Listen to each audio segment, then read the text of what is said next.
आप सभी को नमस्कार दोस्तों। बड़ी हैरान और परेशान कर देने वाली अजीबोगरीब जो घटना जो सामने आई है, जिसको सुनकर आप भी चौंक जाएंगे। शाम का समय था।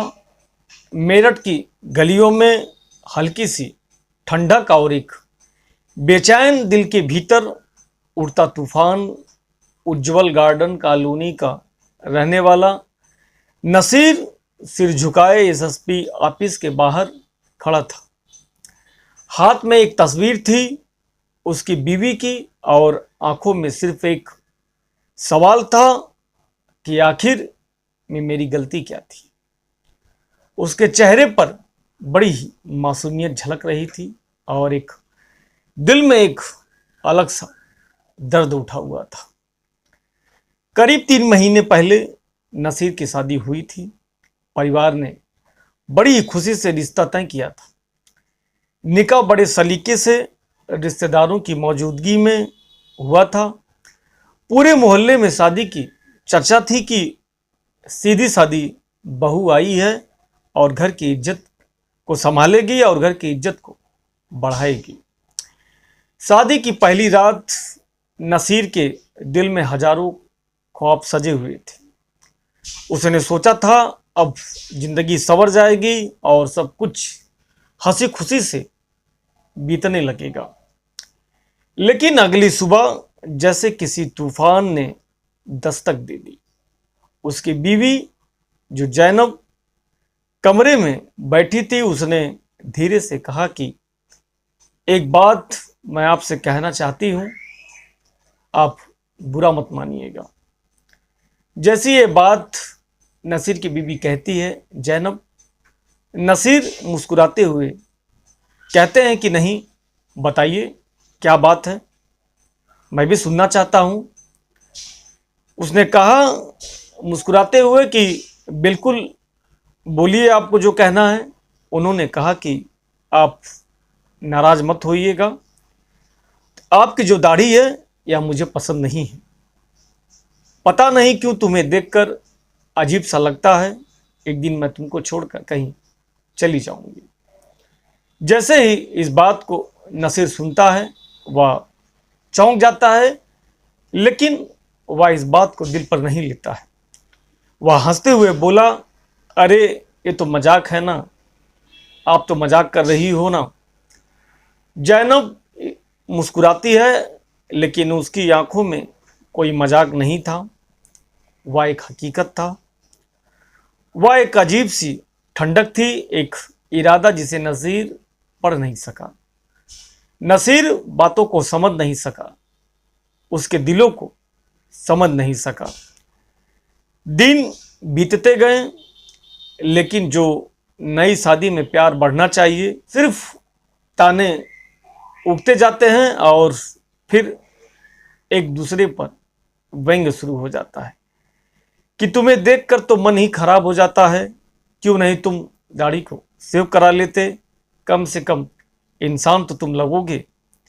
नसीर चुपचाप सुनता था। वह सारी चीज़ों को देखता था, समझता था। वह जानता था हर रिश्ता वक्त लेता है, शायद प्यार धीरे धीरे आएगा और इसमें वक्त लगेगा, ऐसा नसीर का सोचना था। पर हकीकत कुछ और ही थी। दिन बीतता गया। दिन बीतने के बाद 30 दिन के बाद एक सुबह जब घर वाले उठे तो जैनब घर में नहीं मिलती है। सभी लोग सोचते हैं कि वह कहीं किसी कमरे में होगी या कुछ अपना कार्य कर रही होगी। लेकिन समय बीतने के बाद जब उसका कहीं पर अता पता नहीं चलता है तो जैनब को कमरे में ढूंढा जाता है और हर एक जगह पर देखा जाता है, पर वह ना ही घर पर मिलती है, ना ही किसी कमरे में मिलती, पर ना ही वह घर के किसी कमरे में मिलती है और ना ही कहीं अगल बगल मिलती है। जब दरवाज़ा खुला तो सारा घर छान मारा गया, लेकिन जैनब कहीं नहीं मिलती है। और तभी एक और झटका लगता है, क्योंकि नसीर का जो छोटा भाई आरिफ था वह भी किसी घर के किसी कमरे में नहीं था। नसीर कुछ समझ नहीं पा रहा था कि आखिर उसके घर पर हो क्या रहा है। उसके घर की इज्जत उसका भरोसा, सब कुछ उसको चकनाचूर होता दिखाई दे रहा था।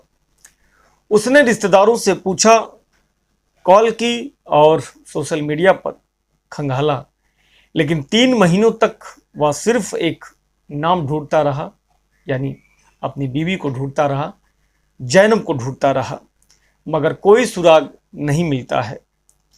वही जब कोई सुराग नहीं मिलता है और समय भी बीतने के बाद जब लोग, आसपास के लोग, अगल बगल के लोग, नाते रिश्तेदार भी सभी लोग कानाफूसी करने लगते हैं कि दाढ़ी नहीं पसंद आई थी, इसीलिए वह देवर के साथ भाग गई। कभी किसी ने मजाक बनाया तो कभी किसी ने ताने दिए, लेकिन नसीर हर दिन सिर्फ एक बात सोचता रहा कि आखिर मैंने गलती क्या की है, आखिर मेरा कसूर क्या है। और फिर बुधवार का दिन आया। नसीर ने हिम्मत करके वह एसएसपी ऑफिस का दरवाज़ा खटखटाया। उसने एसएसपी ऑफिस पहुंचकर उसने पूरी बात अपनी अफसरों को बताई। नम आंखों से, लहजे में बेबसी थी और चेहरे पर मासूमियत झलक रही थी। साहब, मेरी बीवी मेरी शक्ल से नफरत करती थी, बस इसीलिए वो मुझे छोड़ गई और मेरे भाई के साथ वह भाग गई। क्या ये मेरे साथ इंसाफ है? पूरी बातों को गंभीरता के साथ अधिकारी महोदय सुनते हैं और नसीर को भरोसा दिलाते हुए कहते हैं कि इस मामले का जांच पड़ताल करवाया जाएगा ताकि असली हकीकत का पता चल सके। मामला लिसाड़ी गेट थाने को सौंपा गया है। पुलिस अब दोनों की तलाश कर रही है। आज नसीर अकेला है, लेकिन सिर्फ वो ही नहीं, हर वो इंसान अकेला महसूस कर रहा है जो रिश्तों की सच्चाई में विश्वास रखता है। क्या आप शादी सिर्फ शक्ल सूरत पर तय होगी? क्या एक दाढ़ी इंसान के किरदार से बड़ी हो गई है? हम और आप सभी का यह एक सवाल है आज के परिवेश में और आज के समय में। और अगर शक्ल पसंद ना आए तो धोखा देना, किसी के साथ भाग जाना, क्या यही नया आज के ज़माने का प्यार है? इस कहानी में सिर्फ एक आदमी नहीं टूटा है, एक भरोसा टूटा है, एक उम्मीद टूटी है, एक रिश्ता टूटा है और एक शायद समाज की सोच भी टूटी है। क्या आपको लगता है कि नसीर को इंसाफ मिलेगा? क्या जैनब और आरिफ जैसे लोगों को कानून के कटघरे में खड़ा होना चाहिए? आपकी राय हमारे लिए बड़ी अहम और महत्वपूर्ण है। क्या शक्ल और स्टाइल रिश्तों से ज़्यादा मायने रखने लगे हैं? अगर ये कहानी आपके दिलों को छू गई हो तो इसे ज़्यादा से ज़्यादा शेयर करें ताकि समाज में ऐसे धोखेबाज लोगों की पहचान हो सके। हमारे चैनल को ज़्यादा से ज़्यादा सब्सक्राइब करें और वीडियो को ज़्यादा से ज़्यादा शेयर करें, क्योंकि हम लाते हैं आपके लिए सच्ची, दिल को छू लेने वाली कहानियाँ जो सिर्फ खबरें ही नहीं, सबक भी होती हैं, ताकि सभी लोगों को जागरूक और सचेत और आगाह किया जा सके। फिर मिलते हैं ऐसे ही एक पीड़ादायक एक नेक्स्ट वीडियो में, एक कहानी में। तब तक के लिए हम आपसे विदा चाहते हैं। जय हिंद, जय भारत।